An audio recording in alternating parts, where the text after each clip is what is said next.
Good morning, everyone, and welcome. As our co-chairs just said, we'll get this party started. So our very first speaker I would like to invite is Jessica Petrick from the NIH. She's an epidemiologist and will talk to us about the incidence of cholangiocarcinoma, a disease on the rise. Thank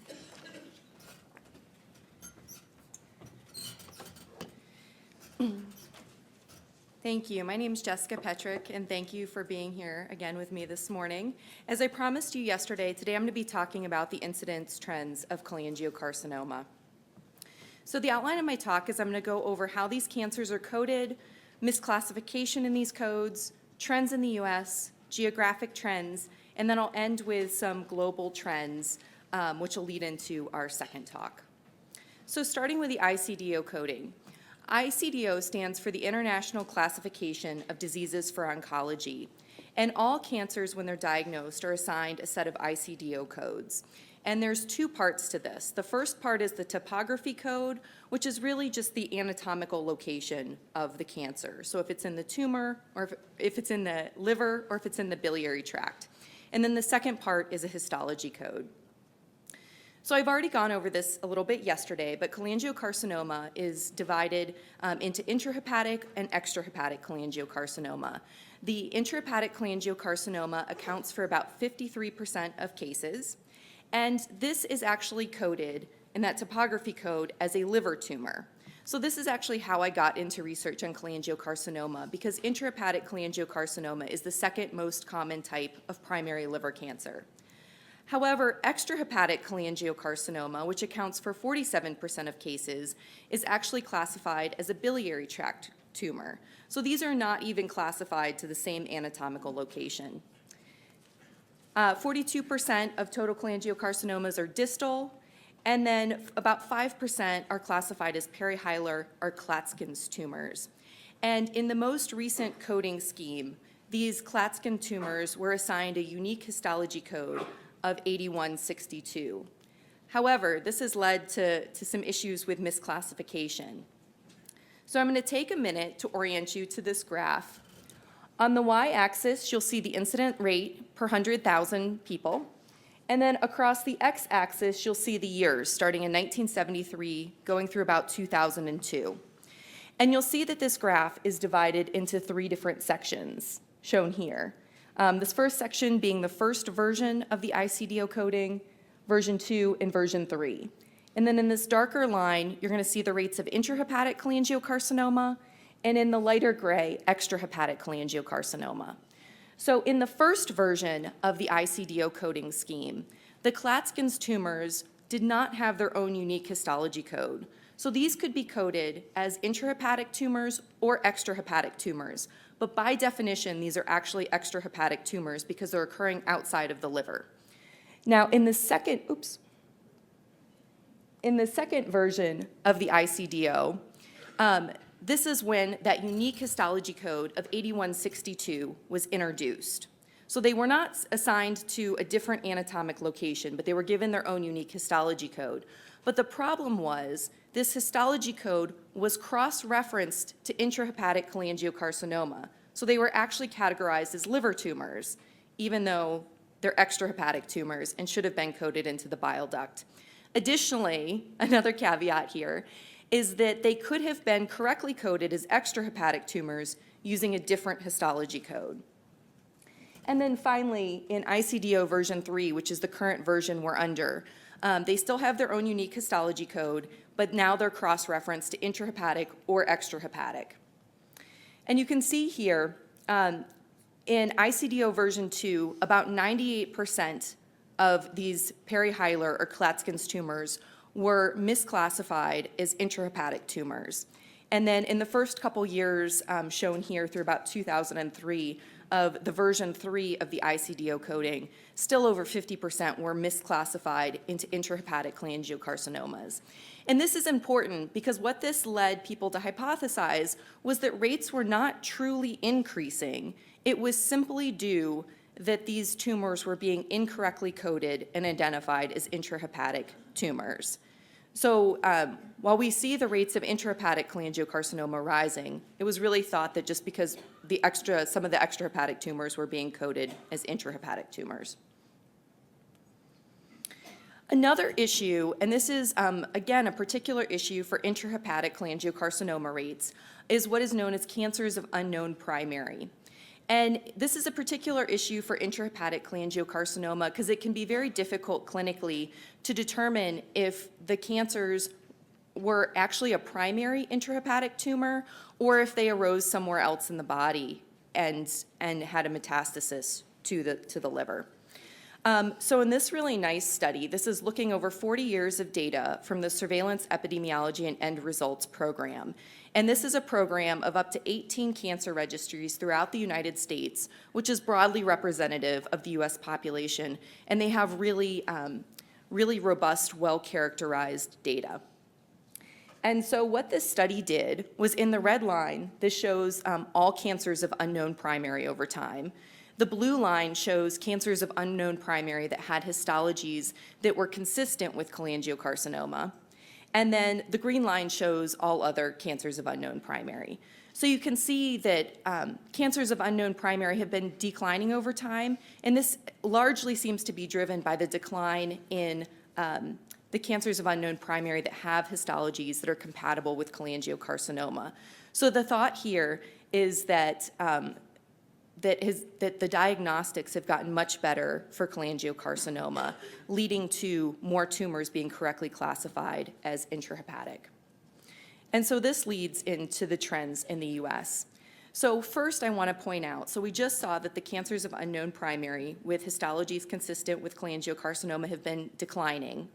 And here in the blue, you can see the rates of intrahepatic cholangiocarcinoma over the same time frame using the same data have been increasing.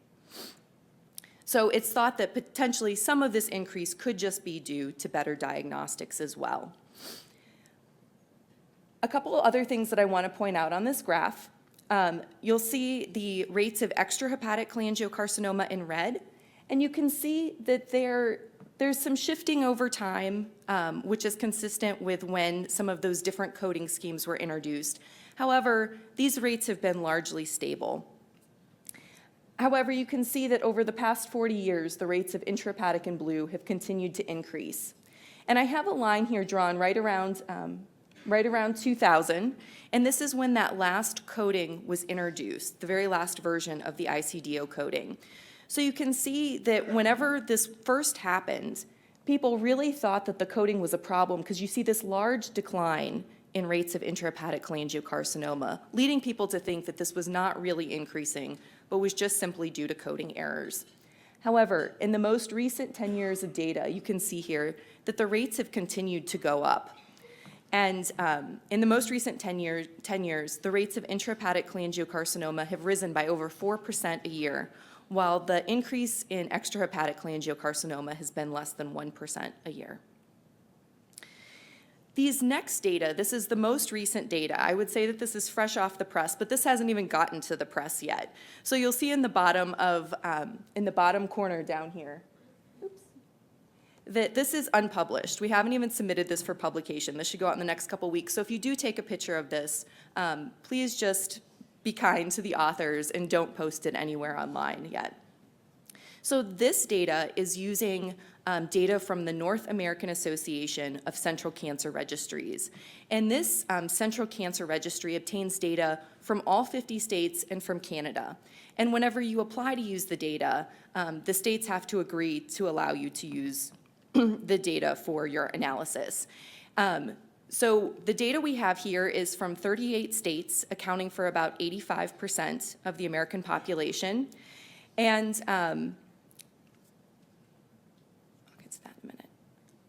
okay, and in the middle, in the blue, you can see the overall rates of intrahepatic cholangiocarcinoma on the left and extrahepatic on the right. And then in the red, this shows the rates in males, and in the gray on the bottom, the rates in females. And as I mentioned yesterday, the rates of both of these tumor types are slightly higher in males. And you can see that the rates of intrahepatic cholangiocarcinoma have been increasing since 1999 through 2013, which is the most recent data we have. However, the rates of extrahepatic cholangiocarcinoma have started to plateau or stabilize during this time period. Looking at race and ethnicity, in here we have whites, blacks, Hispanics, and then all other races and ethnicities. And again, for intrahepatic cholangiocarcinoma, you can see that the rates are increasing, while for extrahepatic cholangiocarcinoma, the rates, again, have largely stabilized. And in this most recent data, we were not able to obtain data broken down further by race and ethnicity. But from similar data from a slightly earlier time point, I think this data was from 2000 to 2010, also from the central cancer registries. I just wanted to show you the breakdown by race and ethnicity for anyone that wasn't here yesterday. So whites and blacks have very similar rates of both types of cholangiocarcinoma. American Indian and Alaskan Natives have slightly higher rates of intrahepatic, but similar rates of extrahepatic. Hispanics have higher rates than whites and blacks of either type of cholangiocarcinoma, and the highest rates that we see are in Asian and Pacific Islanders. So next, looking at age. So this is again using the Central Cancer Registry data from 1999 through 2013. I want to start and show you by each age category, and this is something that I promised the people here yesterday that I was going to show. This first age category is showing individuals that are age 18 to 44. So for intrahepatic cholangiocarcinoma, the rates in this age group are increasing. And this is similar to the trends we see for the other age groups for intrahepatic cholangiocarcinoma, with the possible exception of those individuals that are age 85 and older. For extrahepatic cholangiocarcinoma, we also see a similar trend in individuals 18 to 44, that the rates are starting to increase. However, for the older age groups for extrahepatic cholangiocarcinoma, we see that the rates are starting to plateau. Next, moving on to some geographic distributions in the U.S. This, again, is using data from the central cancer registries. And for this project, we were only able to get data, again, from 38 cancer registries. And we do have a map of the entire United States. So in this, we did some modeling. And we took data from counties that gave us data. And then we took and we modeled that. And we found counties that had similar demographic patterns. And we extrapolated that data. So I can get into that more if anyone has any questions about that. But that allowed us to start to get a sense of how the rates were distributed throughout the United States. So in this, the lower rates are shown in the lighter color, and the higher rates for intrahepatic cholangiocarcinoma are shown in the darkest blue. And you can see here that sorry about that, I'm not good with a pointer today. The rates are high in the Pacific, including Alaska and Hawaii. The rates are high in the upper Midwest, going down into some of the South. And then also in the Northeast, we see fairly high rates of intrahepatic cholangiocarcinoma. Looking at extrahepatic cholangiocarcinoma, we also see fairly high rates in the Pacific, in the upper Midwest, and in the Northeast. And this is just showing a side-by-side comparison. Another thing that stands out on the map is that the rates are fairly low in the mountains for both intra and extrahepatic cholangiocarcinoma. And finally, ending with some global trends. I know that this is probably quite small, especially for individuals in the back of the room, but this is data from the Cancer in 5 Continents database. And this is data that's housed at the International Agency for Research on Cancer. And this is data that comes from all over the world on rates of cancer that are actually reported from cancer registries. So in this, we have data from Australia, Costa Rica, Denmark, France, Italy, Japan, Thailand. These are the US rates included in here, and then the final one is Uganda. And so you can see, with the possible exceptions of Denmark and Japan, the rates of intrahepatic cholangiocarcinoma have been rising in all areas of the world. And I also want to point out that on the x-axis, this is data from about 1983 through 2007. So during that time point, the rates of intrahepatic cholangiocarcinoma have been rising worldwide. And then the final data I want to show you is looking at age and birth cohort, again, looking at data from around the world. So for this, we had data from France, Italy, the US, Japan, and Thailand. And the first part that I'm showing you is this is just the increasing incidence rates with increasing age. So you can see that in all areas of the world, the rates of cholangiocarcinoma increase with increasing age. And then the second part that I want to show you here is looking by birth cohort, so the year in which individuals were born. So this is showing an incidence rate ratio, so that's simply comparing rates between birth cohorts compared to this little node on here, which is individuals born in 1935. So you can see that in France, Italy, and Japan and Thailand, that the rates are increasing in the younger birth cohorts.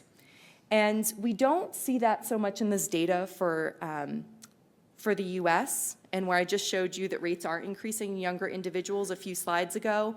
And this is probably due just to differences in when this data was assessed. This data only goes through 2007 again. So we're seeing rates around the world rising in individuals born in younger birth cohorts. So in summary, the rates of extrahepatic cholangiocarcinoma have remained fairly stable over recent time periods. However, the rates of intrahepatic cholangiocarcinoma are increasing in the US and many countries worldwide. And the rates of both intra and extrahepatic cholangiocarcinoma do appear to be rising in the younger birth cohorts, especially in the United States. So with that, I end my presentation and thank you for your time.